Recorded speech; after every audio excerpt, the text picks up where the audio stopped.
బంగారు లోయ 7వ భాగం. ఆలయంలో ఉన్నవారిలో పొడవుగా ఉన్న ఒక పెద్ద మనిషి, అదృష్టవశాత్తు ఈ సంవత్సరం కూడా మనం అన్ని పాపాలను పట్టి బంధించగలిగాము. అందరూ దృఢకాయలే. ఈ ఆహారంతో దేవత తప్పక ఆనందిస్తుంది అన్నాడు ఎంతో సంతోషంగా. ఒక్కసారి వాళ్ళను చూద్దామా అన్నాడు నాయకుడు. ఆ పెద్ద మనిషి వారిని అందరినీ ఒక బోను వద్దకు తీసుకుని పోయి, వీడు దురాశ, వాడు క్రోధం, బెదురు చూపులు చూస్తున్న పొడవాటి గడ్డం గలవాడు లోభం అంటూ బోనులోని 3 దృఢకాయలను చూపాడు. ఆ తర్వాత అధికారులు ఆ 3ని బలి చేయడానికి ఉపయోగించున్న తళతళ మెరుస్తున్న కత్తిని చూశారు. ఈ పట్టణాన్ని సర్వనాశనం చేయాలి అన్నాడు ముని కోపావేశంతో. ఆయన మాటలు వినోదుడికి తప్ప మరెవరికి వినిపించలేదు. వినోదుడు మునికేసి ఆశ్చర్యంగా చూశాడు. నేను మనసులలోని దురాశ, క్రోధం, లోభం మొదలైన దుర్గుణాలను దేవత ఎదుట త్యజించమన్నాను. ఈ దుర్మార్గులు పరదేశీయులైన కొందరు అమాయకులను పట్టి బంధించి వాళ్లకు దురాశ, క్రోధం, లోభం అని పేర్లు పెట్టి దేవతకు బలి ఇస్తున్నారు అంటూ ముని గుడి ప్రాంగణం వదిలి కోపంగా వెలుపలకు నడిచాడు. మరి కొంతసేపు పట్టణ సంచారం చేసేసరికి వారికి ఎన్నో సంగతులు తెలియవచ్చాయి. పట్టణంలో పుచ్చకాయ వ్యాపారం బ్రహ్మాండంగా సాగుతుంది. రోజు సాయంకాలం పట్టణం నాయకుడు కొండ మీదకి వెళ్ళి పొరుగు ప్రాంతాల నుంచి వచ్చిన వారితో సహా ఎంతమందికి సరిపడా పుచ్చకాయలు కావాలో చెప్పి వచ్చేవాడు. పుచ్చకాయ అద్భుతంగా ప్రత్యక్షమయ్యే తీరు, దాని రుచి రోజు వేల కొలది మందిని ఆకర్షిస్తుంది. ఉదయ సూర్యుడి కిరణాలతో తళతళ మెరిసే వింత పుచ్చకాయను సందర్శించడానికి, అందులో ఒక ముక్కను తీసుకోవడానికి పొరుగుళ్ళ నుంచి వచ్చే వారి నుంచి బాగా డబ్బులు వసూలు చేస్తున్నారు. ఇలా తమ పూర్వీకుడికి లభించిన వరాన్ని ఉపయోగించి సులభంగా ధనార్జన చేస్తూ వాళ్ళు పొద్దస్తమానం నిద్రపోతూ ఏటా అమాయకులైన పరదేశీయులు కొందరిని పట్టి వారికి దుర్గుణాలని పేర్లు పెట్టి పట్టణ దేవతకు బలి ఇస్తూ ఉత్సవాలు జరుపుకుంటున్నారు. సూర్యాస్తమయ సమయానికి ముని, వినోదుడు పట్టణ సంచారం ముగించి కొండ మీదకు చేరారు. పొచ్చితీగ పక్కన ఉన్న బండరాతి మీద ఇరువురు కూర్చున్నారు. కొంతసేపటికి ముదురు రంగు దుస్తులతో నాయకుడు కొండ ఎక్కి రావడం వాళ్ళకు కనిపించింది. యువకుడైన ఆ నాయకుడు హుషారుగా ఏలవేస్తూ కొండ మీదకు వచ్చి ఇన్నాళ్ళు గుహద్వారానికి అడ్డంగా ఉన్న పెద్ద బండ అవతల పడి ఉండడం చూసి ఆశ్చర్యపడ్డాడు. తర్వాత గుహ లోపలికి తొంగి చూసి, రేపు 20,000 మందికి సరిపడా పుచ్చకాయ కావాలి అన్నాడు గట్టిగా. 20,000 మందికి సరిపడానా? మీ పట్టణ జనాభా అంత ఉన్నదా అని అడిగాడు ముని. నాయకుడు వెనుదిరిగి చూశాడు. ఎదురుగుండా ఒక బండ మీద ముని కూర్చొని ఉన్నాడు. వినోదుడు పక్కనే నిలబడి ఉన్నాడు. మీరెవరు? ఇక్కడే మీకేం పని అని అడిగాడు నాయకుడు. ఈ గుహలో ఒక ముని ఉండేవాడని, ఆయనే ఈ వింత పుచ్చకాయ వరం ఇచ్చాడని నీకు తెలియదా అని ప్రశ్నించాడు ముని. ఆ విషయం విని ఉన్నాను, అయినా అదంతా కట్టుకదా అనుకున్నాను అన్నాడు నాయకుడు. రోజు పుచ్చకాయ ప్రత్యక్షమవడం సత్యమైనప్పుడు ఆ వరం ప్రసాదించిన ముని ఉదంతం మాత్రం కట్టుకథ ఎలా అవుతుంది అన్నాడు ముని. నాయకుడు వెంటనే సమాధానం చెప్పలేకపోయాడు. ముని వినోదుడి కేసి తిరిగి, ఇది నాయనా ప్రస్తుత విచిత్ర పరిస్థితి. పువ్వుల అందం చూసి ఆనందిస్తారు, కానీ వాటి అందచందాలను తీర్చిదిద్దిన సృష్టికర్తను గురించి ఆలోచించడం కానీ పట్టించుకోవడం కానీ చేయరు అన్నాడు బాధగా నిట్టూరుస్తూ. అప్పుడు నాయకుడు, మహాత్మా, మీరు గుహ నుంచి బయటికి రావడం చాలా ఆనందకరమైన విషయం. ఎంతకాలం గుహ జీవితం గడిపారు.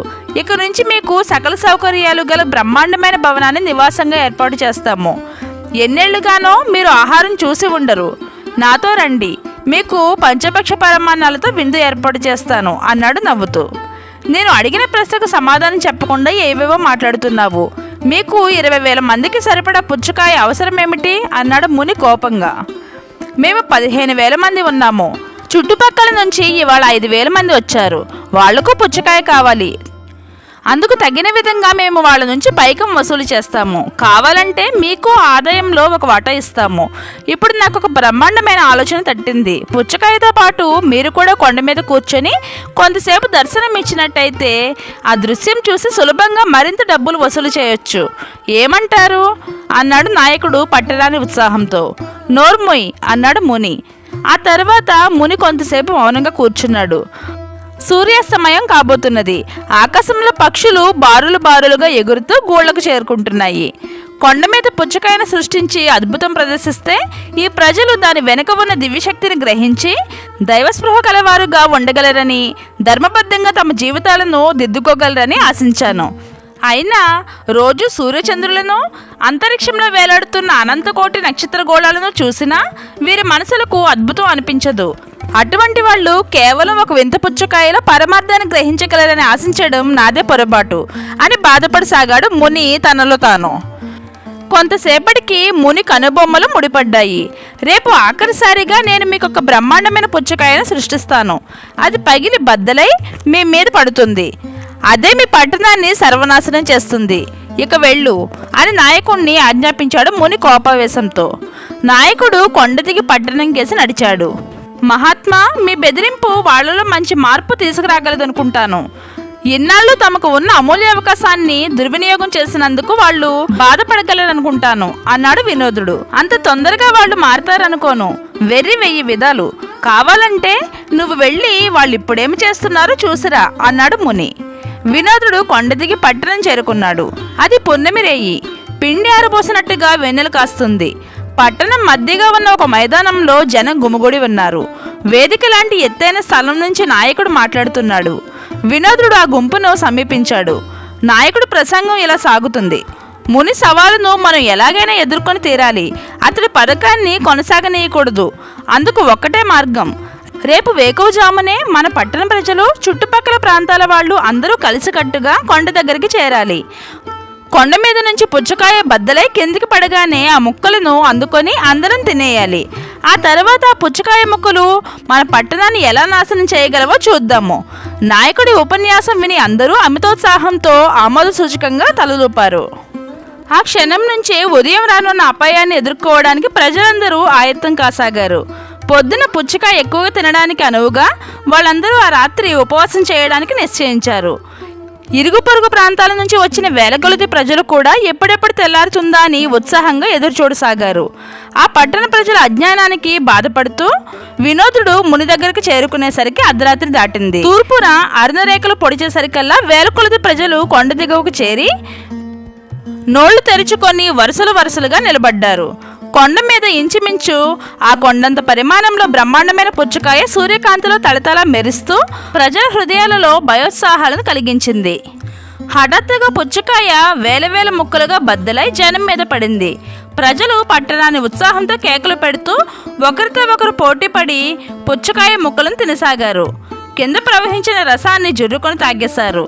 గంట సేపట్లో అక్కడక్కడ పుచ్చకాయ ముక్కలు, పైతొక్కలు తప్ప మరేమీ మిగలకుండా ఖాళీ చేసేశారు. ఆ తర్వాత ప్రజలందరూ గుమిగూడి తమను తాము గొప్పగా ప్రశంసించుకుంటూ ఒక తీర్మానం నెరవేర్చారు. కొంతసేపటికి పొరుగురు వాళ్ళు క్రమంగా అక్కడి నుంచి వెళ్ళసాగారు.